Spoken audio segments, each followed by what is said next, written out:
السلام علیکم ویورز، ہمارے چینل پر خوش آمدید۔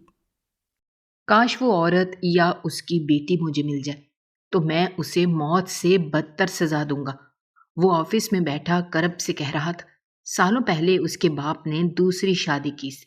اس عورت کی ایک چھوٹی بیٹی تھی۔ وہ عورت ان کا ہستا بستا گھر اجاڑ چکی تھی۔ اس کی وجہ سے اس کی ماں نے اپنی جان لی اور باپ 2 ماہ بعد ہی فوت ہو گیا۔ سالوں نفرت کی آگ میں جلتے اس نے انہیں ڈھونڈنے کی کوشش کی، پر وہ کہیں نہ ملے۔ ابھی وہ سوچ ہی رہا تھا جب ایک لڑکی فائنل انٹرویو کے لیے اس کے آفس میں بھیجی گئی، جسے دیکھتے ہی وہ پتھر ہوا۔ ہو بہو وہی، صرف آنکھوں کا رنگ نیلا تھا۔ اس کے سامنے بیٹھی 17 سالہ لڑکی کوئی اور نہیں۔ جلدی سے یہ فائل مینیجر تک پہنچاؤ اور اس سے کہو کہ آج ہی یہ پروجیکٹ فائنل ہو جانا چاہیے، مزید ڈیلے نہیں ہونا چاہیے۔ مجھے اس نے اپنے سیکرٹری کو ایک فائل تھماتے کہا۔ جی سر، میں امی مینیجر کو انفارم کر دیتا ہوں۔ یہ کہہ کر وہ وہاں سے چلا گیا۔ اس کے جاتے ہی ساحل آفریدی اپنا سر ہاتھوں میں تھام کر بیٹھ گیا۔ آج پھر اسے خواب میں اپنی ماں کی چیخیں سنائی دی تھی۔ روز ایسا ہی ہوتا تھا۔ خواب میں اس کی ماں آتی اور زور زور سے چلاتی۔ وہ انہیں بچانے کی کوشش کرتا، لیکن وہ چھت سے کود جاتی۔ یہ خواب اسے اپنے ماضی کی یاد دلاتا تھا۔ وہ کئی دن تک اس خواب کے اثر سے باہر نہیں آ پاتا تھا۔ پچھلے 3 سال سے وہ ایک سائیکالوجسٹ کے پاس جا رہا تھا اور اسے اپنی حالت کے بارے میں بتاتا، لیکن اس سب کا کوئی فائدہ نہیں ہو رہا تھا۔ کوئی علاج اس کے کام نہیں آ رہا تھا۔ اب تو وہ بدلے کی آگ میں جھلسنے لگ گیا تھا۔ اسے لگ رہا تھا جب تک میں اپنا انتقام نہیں لوں گا تب تک یہ خواب آنا بند نہیں ہوں گے اور نہ ہی میری زندگی میں سکون آئے گا۔ لیکن آخر میں اسے ڈھونڈوں کہاں؟ یہاں آ کر وہ رک جاتا تھا۔ اتنی بڑی دنیا میں آخر وہ لڑکی کہاں ہوگی؟ میں تو اس کے بارے میں زیادہ کچھ جانتا بھی نہیں ہوں، نہ اس عورت کو اور نہ ہی اس کی بیٹی کو۔ آخری بار جب اس نے اس عورت کو دیکھا تھا اس وقت وہ جوان تھی اور اب بڑھاپے کی چادر اوڑھ چکی ہوگی۔ کیا پتہ زندہ بھی ہے یا نہیں۔ اگر وہ زندہ نہ ہوئی تو میں اس کی بیٹی سے اس کا بدلہ لوں گا، لیکن بدلہ تو میں ضرور لوں گا۔ دل ہی دل میں اس نے ارادہ باندھ لیا تھا۔ تھوڑی دیر میں اس کی طبیعت عجیب سی ہونے لگی تو وہ اٹھ کر باہر آ گیا۔ سر، ابھی کچھ دیر بعد ایک میٹنگ ہے، آپ کہاں جا رہے ہیں؟ اس کے باہر آتے ہی اس کے سیکرٹری نے اس کا راستہ روکا۔ میٹنگ کینسل کر دو، میرا موڈ نہیں ہے، اس وقت میں بہتر محسوس نہیں کر رہا۔ سیکرٹری کو ایک طرف کر کے وہ دوبارہ سے لمبے لمبے ڈھگ بھرتا لفٹ کی طرف چلا گیا۔ سر، اگر آپ کہیں تو میں ڈاکٹر کو انفارم کر دوں؟ اس کی بات پر ساحل نے ایک نظر موڑ کر اسے دیکھا اور انکار میں سر ہلا دیا تو فرحان سر جھکا گیا۔ وہ اپنے باس کی حالت سے بہت اچھے سے واقف تھا، کیونکہ صرف اس کا باس نہیں بلکہ اس کا قریبی کزن بھی تھا اور اس کے آفس میں جاب کر رہا تھا۔ اس کے گھر کے حالات سے اچھے سے واقف تھا۔ اسے کیا چیز پریشان کرتی ہے اور کیا چیز خوشی دیتی ہے، فرحان کو اچھے سے اس بات کا علم تھا۔ ساحل لفٹ کے ذریعے نیچے آیا۔ سامنے ہی ڈرائیور اس کی گاڑی لیے اس کا انتظار کر رہا تھا۔ یقیناً فرحان نے اسے ساحل کے آنے کی اطلاع دے دی تھی۔ میں خود ڈرائیو کروں گا، آج تم چھٹی پر چلے جاؤ۔ قریب آتے ہی اس نے ڈرائیور کے ہاتھ سے چابی لیتے ہوئے کہا تو وہ سر ہلاتے ہوئے ایک طرف ہو گیا۔ ساحل گاڑی میں بیٹھا اور انتہائی تیزی سے ڈرائیو کرتا ہائی وے کی طرف نکل گیا۔ جب بھی اس کا دماغ اس طرح کی سوچوں کا شکار ہوتا تھا اور وہ اچھا محسوس نہیں کرتا تھا تو لانگ ڈرائیو پر نکل جاتا تھا۔ کبھی کبھی تو وہیں سے گاؤں کی طرف چلا جاتا جہاں اس کے ماں اور باپ دونوں کی قبریں تھیں۔ کئی گھنٹے وہیں بیٹھا رہتا اور پھر واپس آ جاتا۔ اس کی زندگی ایک جمود کا شکار تھی، نہ وہ آگے بڑھ پا رہا تھا اور نہ ہی اس جمود کو توڑ پا رہا تھا۔ اس کی کیفیت اس کے سوا کوئی نہیں سمجھ پاتا تھا۔ وہ انتہائی تیز رفتاری سے ڈرائیو کر رہا تھا۔ تبھی ایک دن اس کے سامنے ایک ٹرک آیا، لیکن انتہائی مہارت سے اس نے اپنی گاڑی کو اس سے ٹکرانے سے بچا لیا۔ ٹرک والا غصے سے اس پر چلانے لگا، مرنے کا ارادہ ہے تو کہیں اور جا کر مرو، میرے ٹرک کے آگے آنا ضروری ہے کیا؟ ساحل نے اسے کوئی جواب نہ دیا۔ گاڑی ایک کنارے کھڑی کی اور سر سیٹ کے پشت سے ٹکا کر آنکھیں موند گیا۔ گزرے ماہ و سال اس کے دماغ میں کسی فلم کی طرح چلنے لگے اور پھر وہی مخصوص چیخ اسے سنائی دی۔ جھٹکے سے اس نے اپنی آنکھیں کھولی۔ وہ پسینے میں شرابور تھا۔ ٹھنڈ کے اس موسم میں بھی اسے پسینہ آ رہا تھا۔ اس نے جلدی سے گاڑی کا دروازہ کھولا اور باہر آیا۔ باہر ہوا چل رہی تھی۔ تھوڑی ہی دیر میں وہ بالکل نارمل ہو گیا۔ اب مجھے گھر چلنا چاہیے، بڑبڑاتے ہوئے وہ واپس گاڑی میں آ بیٹھا اور گاڑی کا رخ شہر کے مرکز میں بنے اپنے عالی شان بنگلے کی طرف کر دیا۔ دوپہر کا کھانا کھا کر وہ تھوڑی دیر سستانے کے لیے لیٹی تھی، تبھی تائی اماں کی چلاتی آواز نے اس کے کان پھاڑے۔ اے منحوس ماری، اٹھ جا، کتنی دیر تک سوتی رہے گی؟ تیرے ابا کا گھر نہیں ہے جہاں تو ہر وقت سوئی رہتی ہے۔ چل اٹھ، گھر کے کام کاج کر۔ تھوڑی دیر میں نعمان بھی آنے والا ہے، اس کے لیے کھانا تیار کر۔ اور سن، جو تم نے دوپہر میں دال بنائی تھی نا، وہ مت لا کے رکھ دینا میرے بیٹے کے سامنے۔ فریج سے کباب نکال اور ساتھ میں پلاؤ بنا، اتنے دن بعد آ رہا ہے میرا بیٹا۔ اسے حکم دیتے ہوئے وہ وہاں سے چلی گئی تو آنکھیں مسلتے ہوئے وہ بستر سے اٹھی۔ تھوڑی دیر پہلے ہی اس کی آنکھ لگی تھی، حد سے زیادہ اسے نیند آ رہی تھی۔ رات بھی ٹھیک سے سو نہیں پائی تھی، ہر 2 گھنٹے بعد تو بجلی ہی چلی جاتی تھی۔ اوپر سے حبس اتنا ہوتا تھا کہ سانس نہیں لیا جاتا تھا۔ کہنے کو تو موسم گرما ابھی پوری طرح سے شروع نہیں ہوا تھا، لیکن ان کے گھر میں ابھی سے گرمی پڑنے لگی تھی۔ گھر چھوٹا سا بنا تھا اور جس کمرے میں وہ لیٹتی تھی وہاں تو پنکھے نام کی کوئی چیز ہی نہیں تھی۔ بہت ہی تنگ تنگ کمرے بنے ہوئے تھے، جس وجہ سے حبس ہمیشہ کمروں میں بھرا رہتا تھا۔ وہ دوپٹہ اوڑھ کر کچن میں آئی جہاں دوپہر کے برتنوں کا ڈھیر لگا ہوا تھا۔ اف اللہ، یہ کیا مصیبت ہے! کچھ دیر پہلے میں نے برتن دھوئے تھے، وہ جو تھوڑی دیر پہلے ہی برتن دھو کر گئی تھی۔ اب دوبارہ سے بھرا سنک دیکھ کر جنجلاہٹ کا شکار ہوئی۔ اب برتن دھوؤں یا پہلے نعمان بھائی کے لیے کھانا بناؤں؟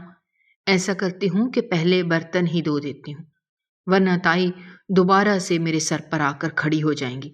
فیصلہ کرتے ہوئے جلدی جلدی وہ برتن دھونے لگی اور پھر نعمان بھائی کے لیے پلاؤ بنانے کی تیاری شروع کر دی۔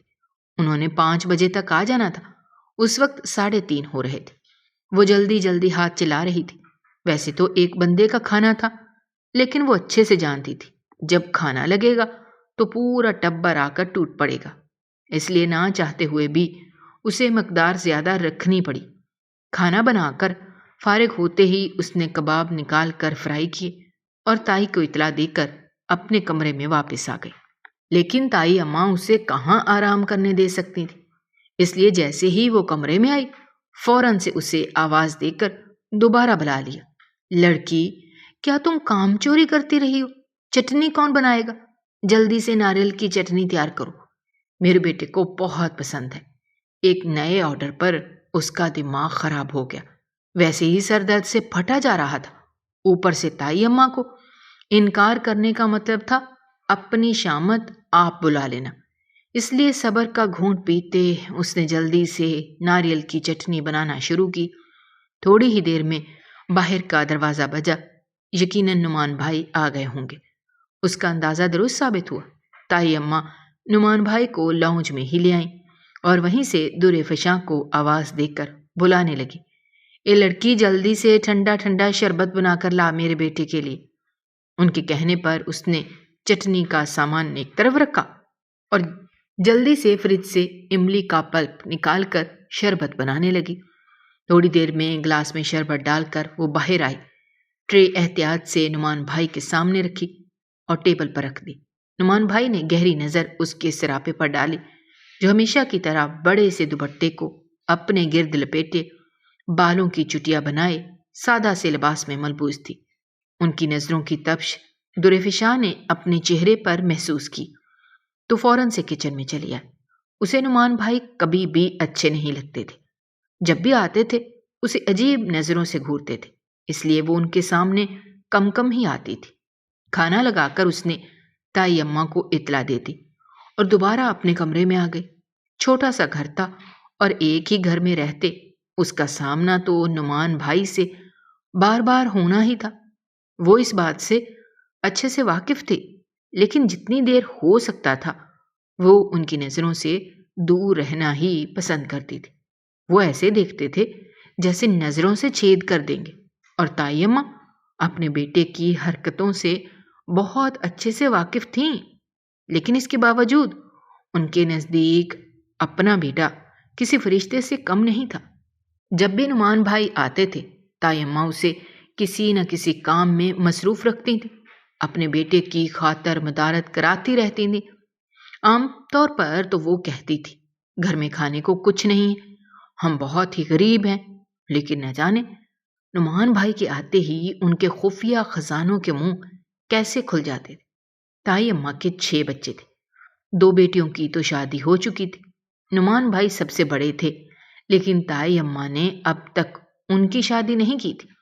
ان کے مطابق انہیں کوئی اچھی لڑکی مل ہی نہیں رہی، حالانکہ اتنی اچھی لڑکیوں کے رشتے تھے، مگر تائی ماں ایسی لڑکی چاہتی تھی جسے وہ ساری عمر دبا کے رکھیں اور بہت ڈھیر سارا جہیز بھی لے کر آئے، لیکن اب تک انہیں ان کی مطلوبہ لڑکی نہیں مل سکی تھی، اس لیے نعمان بھائی کی شادی بھی نہیں ہو پائی تھی۔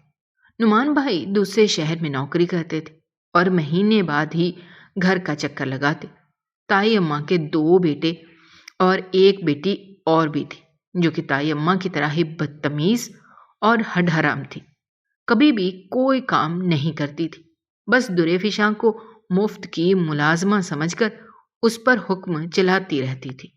پڑھائی میں اس کا دل نہیں لگتا تھا، اس لیے ہر سال فیل ہو کر بھی ایسے گھومتی تھی جیسے پورے علاقے میں ٹاپ کیا ہو۔ اب تک میٹرک میں ہی بیٹھی ہوئی تھی، حالانکہ درے فشاں سے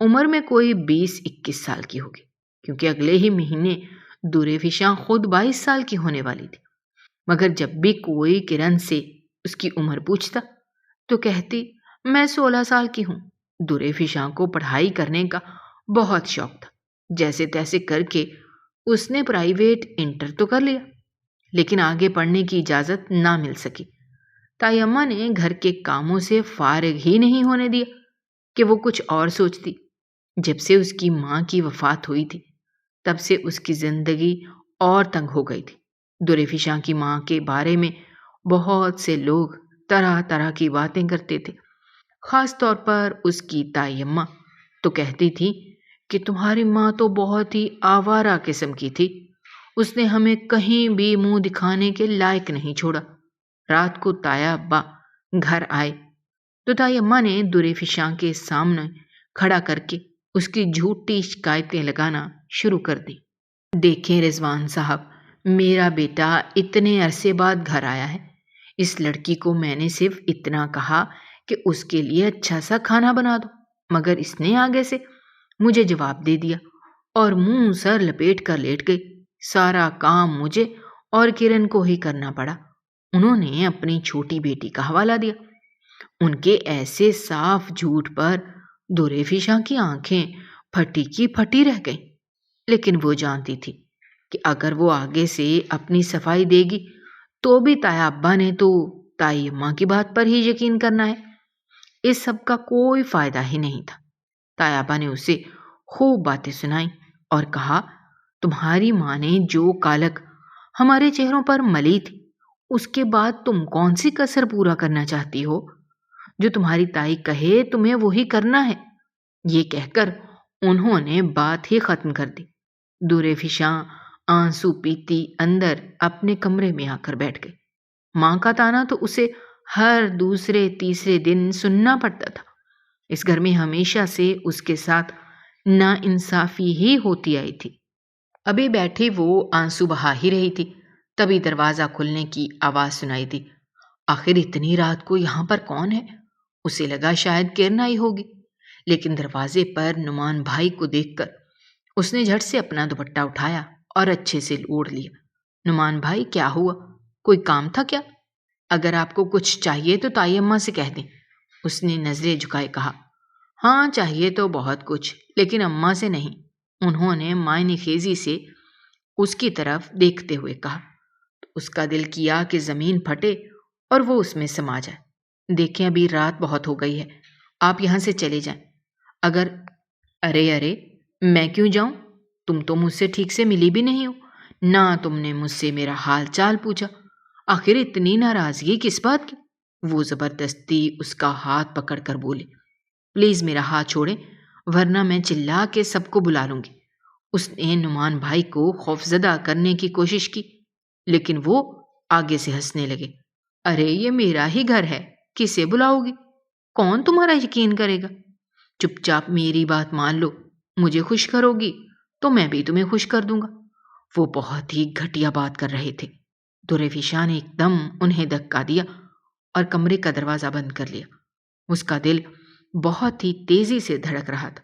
یہاں رہنا ہر گزرتے دن کے ساتھ مصیبت بنتا جا رہا تھا۔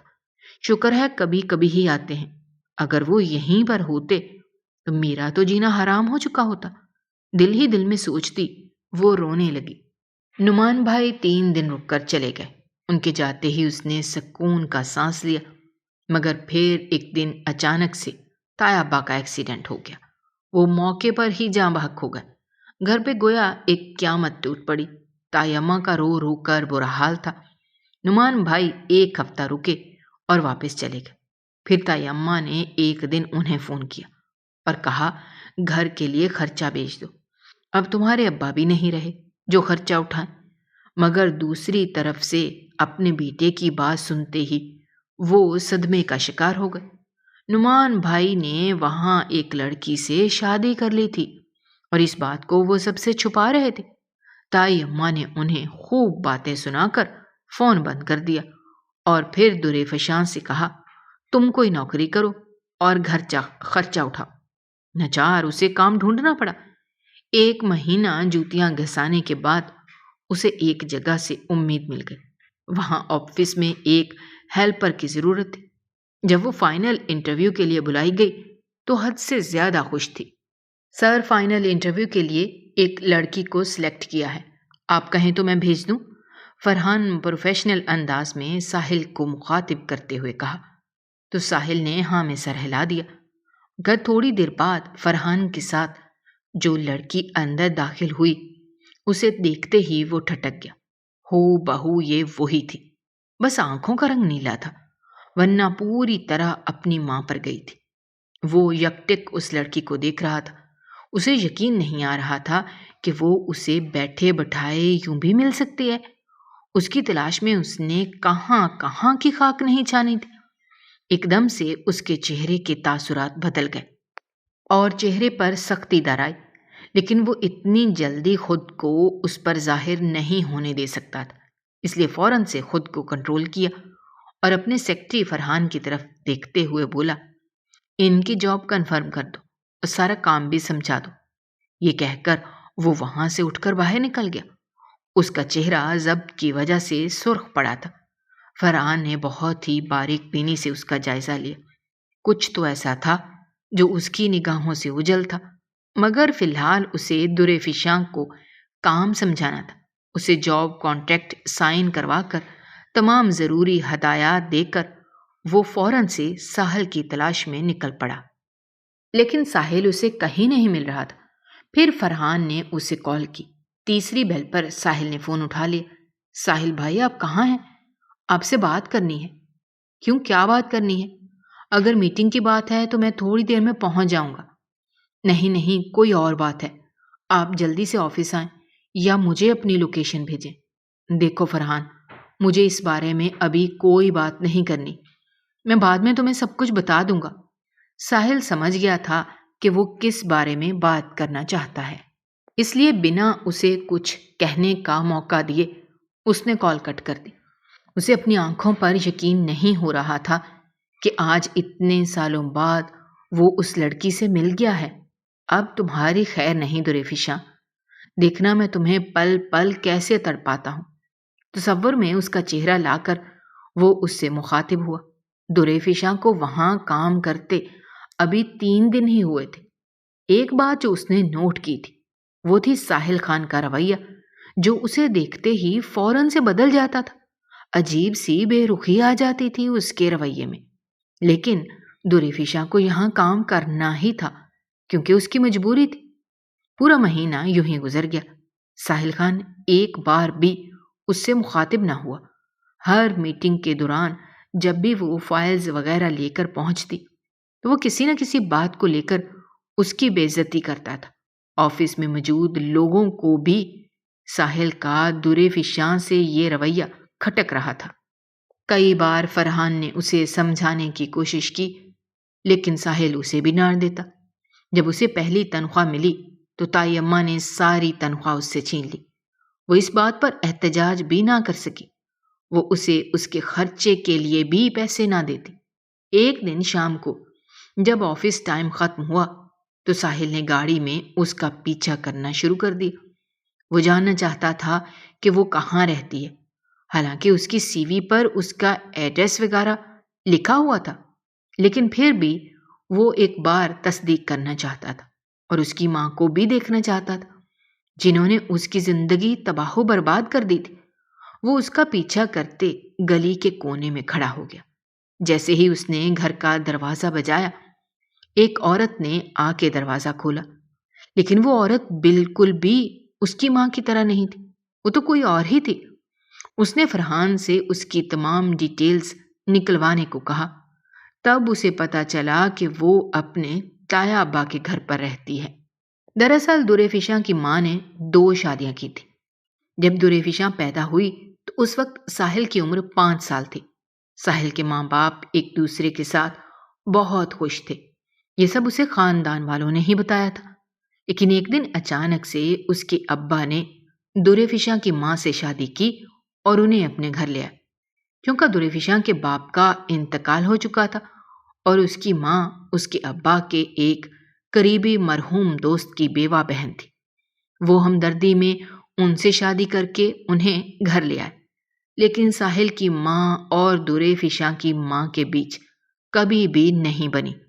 خاندان والوں کے مطابق ساحل کی ماں نے دریفشاں کی ماں کی حرکتوں سے تنگ آ کر اپنی جان اپنے ہاتھوں سے لے لی، کیونکہ وہ ان سے ان کا بچہ اور شوہر چھیننے کا ارادہ رکھتی تھی۔ ساحل نے اپنی ماں کا جنازہ اپنی آنکھوں سے دیکھا تھا اور اس کے 2 ماہ بعد ہی اس کے ابا بھی اس دنیا سے چلے گئے۔ اس دن سے ساحل کو دریفشاں اور اس کی ماں سے نفرت ہو گئی۔ بعد میں اس کی ماں کہاں گئی کوئی نہیں جانتا تھا۔ وہ اپنی بیٹی کو لے کر ایک رات سامان پیک کر کے یہاں سے نکل گئی، لیکن ساحل کے دل میں ان کے خلاف نفرت پلنے لگی۔ دوسری طرف دریفشاں کی ماں جب واپس اپنے گھر آئی تو کچھ سالوں بعد ان کی بھی موت ہو گئی۔ دریفشاں اکیلی پڑی تو اس کے تایا نے اسے اپنی سرپرستی میں لے لیا، لیکن اس کی تائی نے اس کی زندگی اس پر تنگ کر دی۔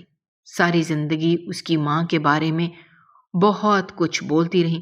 اسے لگتا تھا کہ اس کی ماں واقعی میں غلط تھی جس نے ایک عورت کا گھر اجاڑ دیا، لیکن وہ اس کی ماں تھی، وہ ان سے ناراض نہیں رہ سکتی تھی، ہمیشہ ان کے بارے میں ہی سوچتی رہتی تھی۔ جیسے جیسے وہ بڑی ہوتی جا رہی تھی، نعمان بھائی کی نظروں کو بھی سمجھ رہی تھی۔ وہ ہمیشہ اسے بہت ہی غلط نظروں سے دیکھتے تھے۔ اب جب کہ اس کی شادی کی عمر ہو رہی تھی، تائی اماں اس کی شادی نہیں کرنا چاہتی تھی۔ وہ جانتی تھی کہ اگر اس کی شادی کر دی تو گھر کے کام کاج کرنے کے لیے کوئی نہیں ہوگا، کیونکہ ان کے گھر میں بہو بھی نہیں تھی جس پر وہ اپنی اجارہ داری قائم کر سکتی۔ بہت بار اس کی پھپھو نے کہا کہ اسی سے نعمان کی شادی کر دو، لیکن تائی اماں نے صاف انکار کر دیا اور کہا، اس سے شادی کروانے کا کیا فائدہ، یہ کون سا کوئی جہیز لائے گی، اوپر سے ہمارے سروں پر ہی بوجھ بن جائے گی، اسے تو میں ایسے ہی سر سے اتاروں گی، لیکن پہلے نعمان کی شادی کروں گی۔ اب جب کہ تایا بھی نہیں رہے تھے اور نعمان بھائی نے چھپ کر شادی بھی کر لی تھی تو تائی اماں کے سارے خواب دھرے کے دھرے رہ گئے تھے۔ اب گھر کا سارا خرچہ اسی کو اٹھانا تھا۔ اس کی جتنی بھی تنخواہ ہوتی تھی تائی اماں اپنے پاس رکھتی اور اس سے ساری چیزیں لاتی۔ نعمان بھائی تو مہینوں بعد چند ہزار روپے بھیج کر اپنی ذمہ داری سے بری الذمہ ہو جاتے تھے، لیکن ان چند ہزار روپے کا کوئی فائدہ نہیں ہوتا تھا۔ نوکری کرتے اسے 3 ماہ کا عرصہ ہو گیا تھا۔ تب ایک دن ساحل نے اچانک سے اسے اپنے آفس میں بلایا۔ وہ حیرت کا شکار رہ گئے۔ آج سے پہلے تو اس نے کبھی بھی اسے نہیں بلایا تھا، سوائے بے عزتی کرنے کے۔ کہیں آج پھر سے بے عزتی تو نہیں ہونے والی؟ جب وہ اس کے آفس میں گئی تو وہاں مینیجر، سیکیورٹی گارڈ اور فرحان کھڑے تھے۔ ساحل غصے سے اپنے سامنے رکھے کمپیوٹر کی سکرین کو دیکھ رہا تھا۔ آئے مس دوریفشا، اور آ کر یہ اپنا کارنامہ دیکھے۔ جیسے ہی اس نے آفس میں قدم رکھا، ساحل کی تلخ آواز اس کے کانوں سے ٹکرائی۔ نہ جانے اب کیا ہو گیا مجھ سے جو یہ سب لوگ یہاں پر جمع ہیں۔ گھبراتے ہوئے وہ کمپیوٹر سکرین کے پاس آ کر کھڑی ہو گئی۔ وہاں ایک CCTV فوٹیج چل رہی تھی۔ وہ آرکائیو روم تھا جہاں سے وہ ایک فائل نکال رہی تھی۔ یہ تو معمول کی بات تھی، اکثر ہی اسے یہ کام دیا جاتا تھا کہ آرکائیو روم سے کوئی فائل لے کر آ جاؤ، اور کل بھی اس نے فائل لے کر فرحان کو دی تھی۔ اس میں کوئی اچنبھے کی بات نہیں تھی، لیکن ساحل کی اگلی بات نے اس کا دماغ ہی سن کر دیا۔ آپ نے یہاں سے فائل نکال کر کمپنی کے راز کس کو بیچے ہیں؟ آرکائیو روم میں امپورٹنٹ فائلز رکھی ہوتی تھی۔ وہ اس بات سے اچھے سے واقف تھی، لیکن وہ کسی کو کچھ کیوں بیچے گی؟ اس پر ایسا الزام کیوں لگایا جا رہا ہے؟ وہ سمجھ نہیں پا رہی تھی۔ اس نے اپنی صفائی دینے کی کوشش کی، لیکن ساحل نے اس کی ایک بات بھی نہ سنی اور اس سے کہا کہ آپ کو جرمانہ دینا پڑے گا۔ میں یہ کیس کورٹ میں لے جاؤں گا۔ میرے پاس اس شہر کے سب سے مہنگے وکیل ہیں۔ 2 دن میں ہی یہ کیس جیت جاؤں گا۔ آپ اپنی عزت بھی کھو دیں گی اور پیسے بھی۔ آپ کے پاس ایک آپشن اور ہے، مجھ سے شادی کر لیں۔ اس نے اتنا اچانک کہا کہ آفس میں موجود تمام لوگ بشمول فرحان کے حیران رہ گئے، اور دوریفشا، اس کا منہ تو کھلے کا کھلا رہ گیا۔ وہ سمجھ گئی کہ ساحل نے خود ہی یہ کھیل کھیلا ہے، لیکن اس کے پاس ثبوت تھے اور وہ انہیں اپنی مرضی کے مطابق توڑ موڑ کر پیش کر سکتا تھا۔ کورٹ جانے کا تو وہ سوچ بھی نہیں سکتی تھی، نہ ہی اس کے پاس اتنے پیسے تھے کہ وہ پینالٹی دے سکتی۔ وہ بہت بری طرح پھنسی تھی۔ اس دن گھر واپسی تک وہ الجھن کا شکار رہی۔ تائی اماں بہت بار اس سے سوال کرتی رہی۔ تنگ آ کر اس نے انہیں ساری بات بتا دی، جس پر ان کا منہ بھی کھلے کا کھلا رہ گیا۔ ہم اتنے پیسے کہاں سے دیں گے؟ ایسی حرکت کرنے سے پہلے تجھے سوچنا چاہیے تھا۔ بات کورٹ تک گئی تو کیا ہوگا؟ تو منحوس ماری ہمیشہ کوئی نہ کوئی مصیبت ہی سر پر لاتی ہے۔ ایسا کر، کل اس لڑکے کو بلا لے، ہم شادی کر دیتے ہیں۔ ویسے وہ کتنا امیر ہے۔ ہمیشہ کی طرح ان کے دل میں لالچ اود آیا۔ تائی اماں الٹی باتیں مت کریں، میں کیسے کسی سے ایسے شادی کر سکتی ہوں؟ میں نے جب کچھ کیا ہی نہیں۔ وہ جان بوجھ کر مجھے پھنسا رہے ہیں۔ دیکھو، جان بوجھ کر رہا ہے یا نہیں یہ مجھے نہیں پتا، اور تجھ پہ تو مجھے ویسے بھی کوئی بھروسہ نہیں ہے، مگر میرے گھر میں بھی ایک بیٹی ہے جس کی میں نے ابھی شادی کرنی ہے۔ تیری وجہ سے میں اسے کسی مصیبت میں نہیں ڈال سکتی۔ شرافت سے کل اس لڑکے کو بلا لے، ورنہ میں خود ہی تیرے آفس میں آ کر اس سے ملوں گی۔ آخر میں انہوں نے دھمکی دی، مگر دوریفشا اچھے سے جانتی تھی کہ اگر وہ کہہ رہی ہیں تو چلی بھی جائیں گے۔ اس لیے اگلے دن ہی جب ساحل نے اس سے جواب مانگا تو اس نے سر جھکاتے ہوئے ہاں کر دیا۔ اب اس کے پاس کوئی راستہ ہی نہیں رہا تھا۔ اس کی ہاں سن کر ساحل کے چہرے پر ایک مسکراہٹ آ گئی۔ اب دیکھو دوریفشا بی بی، میں تمہارے ساتھ کیا کرتا ہوں۔ دل ہی دل میں عہد باندھتے اس نے فرحان کو فون کیا اور کہا جلد سے جلد نکاح خاں کا انتظام کیا جائے۔ آج کے آج ہی نکاح ہوگا اور میں اسے اپنے گھر لے جاؤں گا۔ فرحان اسے اس فیصلے سے روکنا چاہتا تھا، لیکن ساحل کچھ بھی سننے کے موڈ میں نہیں تھا، اور پھر شام کو بھی وہ نکاح خاں کے ساتھ ان کے گھر آ گیا۔ تائی اماں تو اتنے امیر آدمی کو اپنے گھر دیکھ کر اس کے قدموں میں بچھنے کو بےتاب ہو رہی تھی۔ ساحل نے نکاح کے وقت انہیں ایک بڑا چیک بھی دیا تھا۔ وہ کسی قسم کا کوئی مسئلہ کھڑا نہ کرے۔ وہ سمجھ گیا تھا کہ وہ ایک لالچی خاتون ہے۔ تائی اماں تو پیسے دیکھ کر خوشی سے پاگل ہو گئیں۔ پھر وہ اسے رخصت کر کے اپنے بنگلے میں لے آیا۔ دریفشاں روئے جا رہی تھی۔ وہ تو ساحل کی اصلیت سے بھی واقف نہیں تھی کہ آخر وہ ہے کون۔ جب وہ اس کے بڑے سے بنگلے میں پہنچی تو پتہ چلا وہ تو اس گھر میں بالکل اکیلا رہتا ہے۔ فرحان تھوڑی دیر وہیں پر رہا اور اس کے بعد وہ چلا گیا۔ وہ ابھی تک لاؤنج میں ہی بیٹھی تھی۔ اسے سمجھ نہیں آ رہا تھا کہ یہاں سے اٹھ کر کمرے میں جائے یا یہیں بیٹھ کر ساحل کا انتظار کرے۔ پھر اس نے وہیں رکنے کا فیصلہ کیا۔ کچھ دیر بعد ساحل وہاں آ گیا۔ آتے ساتھ ہی اس کا دوپٹہ اٹھا کر ایک طرف پھینکا۔ یہاں نوابزادی بننے کے لیے نہیں آئے، اٹھو جا کر میرے لیے کھانا بناؤ۔ رخصتی کے وقت تائی اماں نے سرخ زرتار دوپٹہ اس کے سر پر رکھ دیا تھا، کیونکہ دلہن بننے کا تو موقع ہی نہیں ملا تھا۔ اپنی اتنی ذلت پر وہ دوپٹہ سنبھالتے اٹھی اور کچن میں جا کر کھانا بنانا شروع کیا۔ سمجھ نہیں آ رہی تھی کہ کیا بنائے۔ پھر کچھ سوچ کر اس نے چکن نکالا اور اس کی تیاری کرنے لگی۔ تھوڑی دیر بعد ساحل وہاں پہ آ گیا۔ یہ کیا بنا رہی ہو؟ مجھے چکن بالکل پسند نہیں ہے، کچھ اور بناؤ۔ وہ کھانا بنا چکی تو ساحل نے ایک نئی فرمائش کی۔ وہ سمجھ گئی کہ وہ اسے زچ کرنے کے لیے یہ سب کر رہا ہے۔ بہرحال اس نے جلدی سے ساتھ میں سبزی بھی بنا لی۔ اگر اسے چکن پسند نہیں تھا تو فریج میں رکھا ہی کیوں تھا؟ اس کے ذہن میں سوال تو آیا، لیکن اس نے پوچھا نہیں۔ کھانا کھانے کے بعد ساحل اپنے کمرے میں سونے چلا گیا اور اسے وہیں چھوڑ دیا۔ وہ اب بھی سمجھ نہیں پا رہی تھی کہ میں کہاں جاؤں۔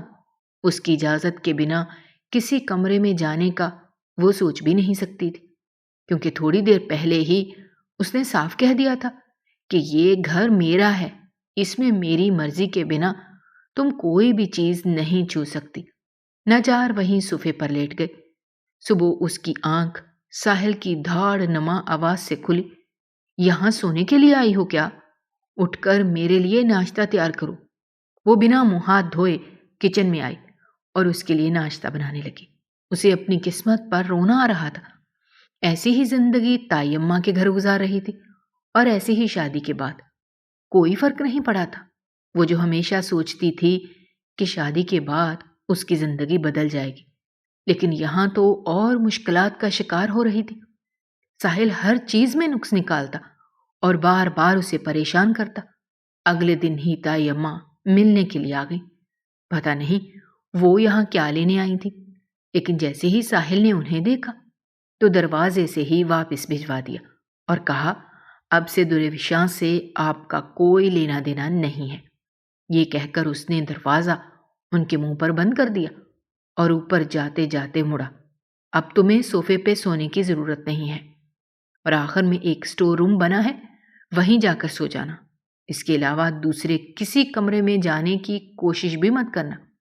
جب میں آفس سے واپس آؤں تو پورا گھر مجھے صاف ستھرا چاہیے۔ حکم سنا کر وہ چلا گیا۔ کھانا بنا کر دریفشاں اس کونے والے کمرے میں آئی تو دیکھا وہ اسٹور نما کمرہ دھول مٹی سے بھرا ہوا تھا۔ اس نے جلدی جلدی ساری صفائی وغیرہ کی۔ صفائی کرتے اسے شام ہو گئی۔ اس دوران ساحل نے کھانا بھی کھا لیا تھا۔ اب مسئلہ یہ تھا کہ دریفشاں کے پاس پہننے کو کوئی کپڑے نہیں تھے۔ تائی اماں نے ویسے ہی اسے رخصت کیا تھا، کوئی چیز نہیں لے جانے دی تھی سوائے اس کی ماں کی تصویر کے۔ اسٹور کی صفائی کرتے اس کے کپڑے سارے خراب ہو گئے تھے۔ اس کے اندر ہمت نہیں ہو رہی تھی کہ ساحل کو کہے کہ اسے کچھ کپڑے دلا دے یا اس کی تائی ماں کو وہاں سے لانے کا کہہ دے۔ اب میں کیا کروں؟ ان کپڑوں کے ساتھ کتنے دن رہ سکتی ہوں؟ سوچ سوچ کر وہ پریشان ہو رہی تھی۔ تبھی اسے ساحل کی آواز سنائی دی، جو چلا چلا کر اسے بلا رہا تھا۔ وہ اس کی آواز سن کر اسٹور روم سے نکلی تو مٹی میں لدی تھی۔ یہ تم نے اپنی کیا حالت بنا رکھی ہے؟ خبردار جو اس حالت میں پورے گھر میں گھومی، جاؤ کپڑے بدلو۔ اس کے کہنے پہ وہ وہیں کھڑی رہی۔ یہاں کھڑے کھڑے کیا کر رہی ہو؟ سمجھ نہیں آئی کیا؟ میں نے کیا کہا ہے؟ وہ ایک بار پھر چلایا۔ وہ میرے پاس کوئی کپڑے نہیں ہیں۔ کیا مصیبت ہے؟ جاؤ دیکھو اسٹور میں، کسی دراز میں کپڑے رکھے ہوں گے، نکال کر پہن لو۔ اس کے کہنے پر وہ بھاگتی ہوئی اسٹور روم میں آئی، ایک دراز کھول کر کپڑے نکالے۔ شاید کسی پرانی ماسی کے کپڑے رکھے ہوں گے۔ اب میری اوقات بس یہی رہ گئی ہے، تلخی سے اس نے سوچا۔ کپڑے نکال کر وہ مڑنے ہی لگی تھی کہ اسی وقت اس کی نظر ایک تصویر پر پڑی۔ اسے وہ تصویر جانی پہچانی لگی۔ اس نے جیسے ہی اس پر سے مٹی جھاڑ کر اسے دیکھا تو اس کی آنکھیں پھٹی کی پھٹی رہ گئی۔ وہ تصویر تو اسی شخص کی تھی جس سے اس کی ماں نے دوسری شادی کی تھی۔ بے شک اس وقت اس کی عمر کافی چھوٹی تھی، لیکن اس کی ماں کے پاس اس شخص کی تصویر ہمیشہ ہوتی تھی، اس لیے اسے پہچاننے میں مشکل نہ ہوئی۔ اس کے ساتھ ایک بچہ بھی تھا اور پیچھے اس کا نام بھی لکھا تھا، ساحل۔ تو کیا جس سے میری شادی ہوئی ہے یہ وہی ہے؟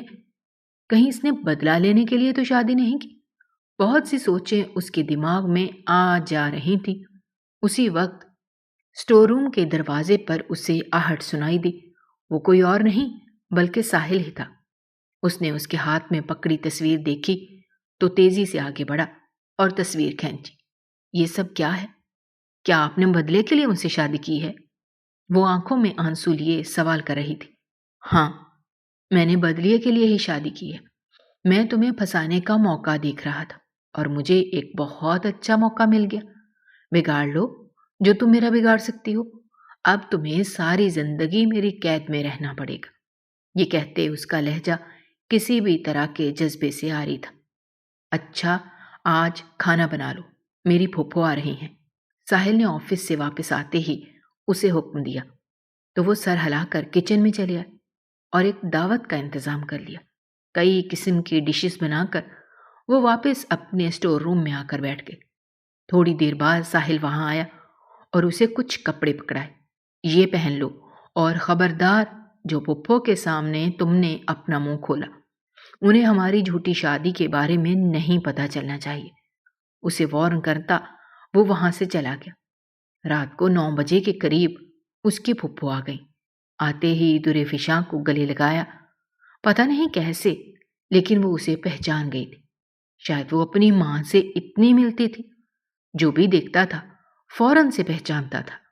2-3 دن تک وہ وہیں پر رہیں، لیکن جانے سے پہلے انہوں نے اسے اور ساحل کو اپنے سامنے بٹھایا اور کہا، آج میں تمہیں ایک بہت ہی اہم سچائی بتانا چاہتی ہوں۔ ساحل حیران ہوا کہ وہ کیا بات کرنا چاہتی ہیں۔ درے فشاں بھی نہیں سمجھ پا رہی تھی۔ پھر انہوں نے بولنا شروع کیا، ساحل بیٹا، تم آج تک اپنی ماں کی موت کے بارے میں غلط ہی سوچتے آئے ہو۔ دراصل تمہاری ماں اور تمہارے باپ کے بیچ کبھی بھی رشتہ اچھا نہیں رہا تھا۔ دونوں بہت ہی مشکل سے گزارا کر رہے تھے، اور جب تمہارے باپ نے درے فشاں کی ماں کو بیوی بنایا، اس سے شادی کی، تو دونوں کے بیچ تلخی بڑھنے لگ گئی، یہاں تک کہ تمہاری ماں نے درے فشاں کی ماں کو بہت تکلیف پہنچانے کی کوشش کی۔ میں اس بات کی گواہ ہوں، وہ تمہارے باپ پر بہت زیادہ شک کرتی تھی اور دوسری شادی کے بعد تو ان کی زندگی ہی حرام کر دی۔ میرے بھائی بہت تکلیف میں آ گئے تھے، انہیں سمجھ نہیں آ رہا تھا کہ اب کیا فیصلہ لوں، اور پھر ایک دن جذبات میں اور غصے میں بہہ کر تمہاری ماں نے خود ہی اپنے آپ کو مار لیا اور جاتے جاتے الزام درے فشاں کی ماں پر لگا دیا۔ جب تمہارے باپ کی بھی موت ہوئی، اس کے بعد درے فشاں کی ماں کا وہاں رہنا مشکل ہو گیا تھا۔ کوئی بھی انہیں جینے نہیں دے رہا تھا، خاص طور پر تمہاری ماں کے خاندان والے۔ اسی لیے راتوں رات میرے کہنے پر وہ گاؤں سے شہر چلی آئی۔ اتنے سال تم سے حقیقت چھپائے رکھنی پڑی کیونکہ اس وقت تم بچے تھے۔ پھر میری شادی ہوئی اور میں سنگاپور چلی گئی۔ جب میں نے سنا تم نے شادی کی ہے تو میں خوشی سے واپس آئی۔ درے فشاں کو دیکھا تو حیران رہ گئی۔ یہ تو ہو اپنی ماں کی طرح ہی ہے۔ دیکھو، تم اس پر کسی طرح کا کوئی ظلم نہ کرنا۔ اپنی بات مکمل کر کے وہ واپسی کی فلائٹ کے لیے نکل گئیں، لیکن ساحل اور درے فشاں کو حیرت کے سمندر میں ڈبو گئی۔ ساحل انہیں ایئرپورٹ چھوڑنے گیا تو دریفشا نے فوراً سے اپنا بیگ پیک کیا، ضرورت کی چند چیزیں ڈالیں اور اپنی ایک بہت ہی پرانی دوست کو فون کیا جس کی شادی ہو گئی تھی اور وہ ان کے محلے میں ہی رہتی تھی۔ شادی کے بعد وہ ایک قصبے میں اپنے شوہر کے ساتھ رہنے لگ گئی تھی۔ اس سے بات کر کے وہ اس کے گھر پر آ گئی۔ آج اتنے سالوں بعد اسے پتا چلا تھا کہ اس کی ماں تو بے گناہ تھی، اس نے کچھ بھی نہیں کیا تھا۔ جو کچھ آج تک وہ دوسروں کی زبانی اپنی ماں کے بارے میں سنتی آئی تھی وہ سب تو جھوٹ نکلا۔ اسے خود پر افسوس ہو رہا تھا کہ اس نے دوسروں کی باتوں پر یقین کر کے اپنی ماں کو غلط سمجھا۔ کیوں سمجھا؟ دوسری طرف ساحل کا بھی یہی حال تھا۔ جو کچھ وہ دیکھتا تھا حقیقت اس سے بہت ہی الگ تھی۔ جو اس نے پزل کے سارے ٹکڑوں کو ایک ساتھ جوڑا تو وہ ساری حقیقت کھل کر سامنے آئی۔ ماں، آپ نے ایسا کیوں کیا؟ کاش آپ ایسا بالکل بھی نہ کرتی۔ میں نے اتنے سال تڑپ کر گزارے، اوپر سے ایک بے گناہ لڑکی کو بھی ایک ایسے گناہ کی سزا دیتا رہا جو اس کی ماں نے کیا ہی نہیں تھا۔ کتنا عرصہ میں نے ایک عورت کو غلط سمجھا۔ وہ گھٹنوں میں سر دیے روئے جا رہا تھا، مگر اس کے پچھتاوے کم ہونے کا نام نہیں لے رہے تھے۔ اسے وہ سارے مظالم یاد آئے جو اس نے دریفشاں پر ڈھائے تھے۔ کتنی بار اسے اس کی ماں کے طعنے دیے اور اسے اس کی اوقات یاد دلائی تھی۔ اب مجھے اس سے معافی مانگنی ہوگی۔ پتہ نہیں وہ مجھے معاف بھی کرے گی یا نہیں۔ ہمت کر کے وہ اٹھا اور فرحان کو فون کیا۔ مجھے آدھے گھنٹے کے اندر اندر دریفشاں کا ایڈریس چاہیے۔ جہاں بھی کہیں وہ ہے مجھے اس تک لے کر جاؤ۔ میں اس سے معافی مانگنا چاہتا ہوں، ایک بار ہی صحیح، لیکن میں اسے دیکھنا چاہتا ہوں۔ اس کے بعد مجھے سکون مل جائے گا۔ میں جانتا ہوں میرے گناہ معافی کے لائق نہیں ہیں، لیکن ایسے میں سکون سے نہیں رہ پا رہا۔ وہ بہت ہی بے چینی سے کہہ رہا تھا۔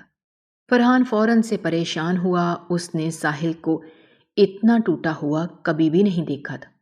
تھوڑی ہی دیر میں اپنے کچھ بندوں کی مدد سے اس نے دریفشاں کی جائے پناہ کا پتہ لگا لیا اور ساحل آفریدی کے نمبر پر اس کا ایڈریس بھیج دیا۔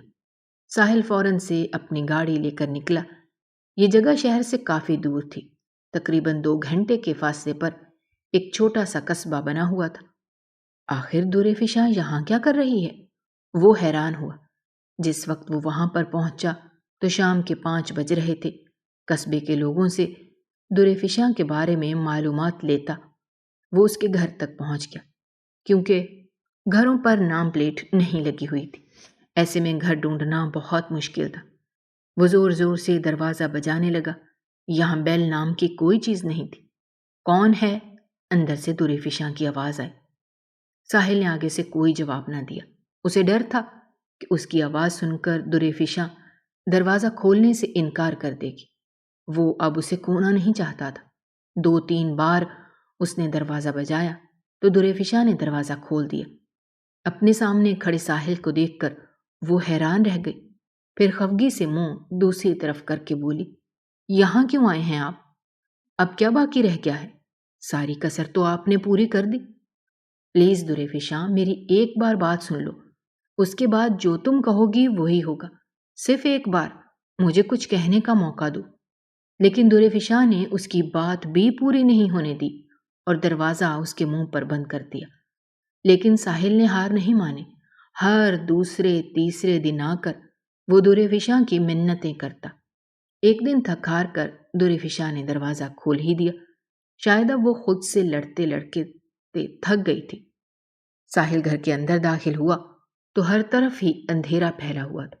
2 کمروں کا چھوٹا سا گھر تھا اور ایک طرف کچن بنا ہوا تھا۔ تم یہاں کس کے ساتھ رہ رہی ہو؟ اور اتنی دور تمہارا جاننے والا کون ہے جس نے تمہیں یہاں گھر دلایا؟ وہ حیرت سے سوال کر رہا تھا۔ یہ میری ایک دوست کا گھر ہے، وہ کچھ دن کے لیے اپنے سسرال لاہور رہنے گئی ہے۔ جب آئے گی تو میں یہاں سے چلی جاؤں گی۔ کہاں جاؤ گی؟ تمہارے پاس کوئی ٹھکانہ ہے؟ نہیں، بے ساختہ ساحل نے پوچھا۔ کہیں بھی جاؤں گی، بس آپ کے پاس نہیں آؤں گی۔ وہ بھی آگے سے تنک کر بولی۔ ساحل ایک صوفے پر بیٹھ گیا جو خستہ حال لگ رہا تھا۔ دریفشاں اس کے لیے ایک گلاس میں پانی ڈال کر لیا۔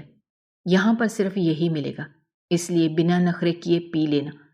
یہ آپ کا بنگلہ نہیں ہے جہاں ہر چیز میسر ہو جائے. اس نے طنز کیا تھا یا پھر واقعی میں سنجیدگی سے بول رہی تھی. ساحل سمجھ نہیں پایا. پانی پی کر وہ کچھ دیر خاموش رہا، پھر بولا، دیکھو، میں نے اور تم نے اپنا بچپن ایک ہی تکلیف میں گزارا ہے اور ہم دونوں اچھے سے جانتے ہیں اس تکلیف نے ہم دونوں کی زندگی کیسے برباد کی. میں نے تم سے بدلہ لینے کے لیے ہی شادی کی تھی.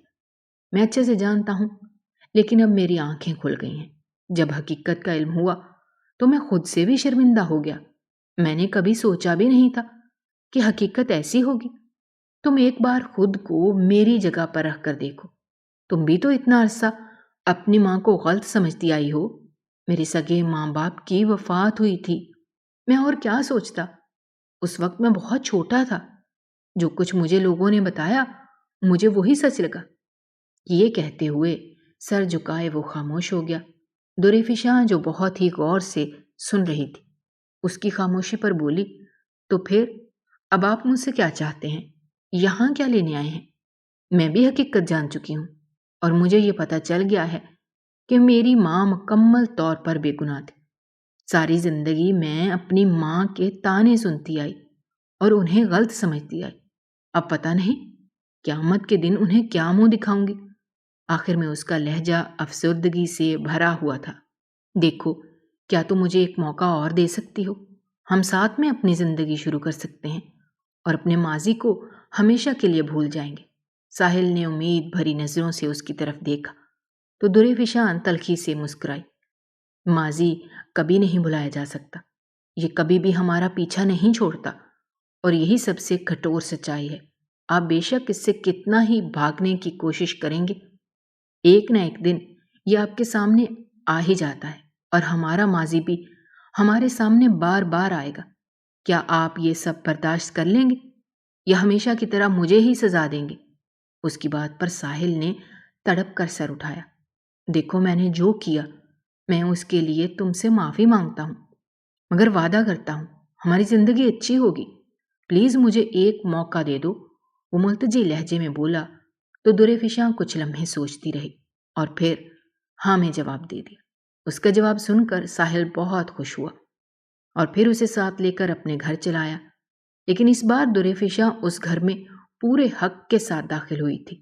رہی بات اس کی تائی اماں اور نعمان بھائی کی، تو اب وہ لوگ چاہ کر بھی اسے کوئی نقصان نہیں پہنچا سکتے تھے، کیونکہ اس کے سامنے ساحل کھڑا تھا جو اسے ہر طوفان سے بچانے کو تیار تھا.